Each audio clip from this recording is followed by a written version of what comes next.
In English, this word that comes from French has two different pronunciations.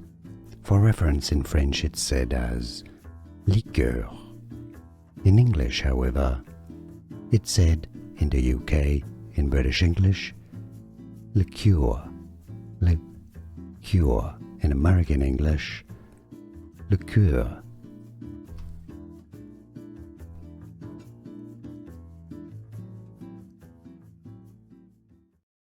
In English, this word that comes from French has two different pronunciations. For reference, in French it's said as liqueur. In English, however, it's said in the UK, in British English, liqueur. Liqueur. In American English, liqueur.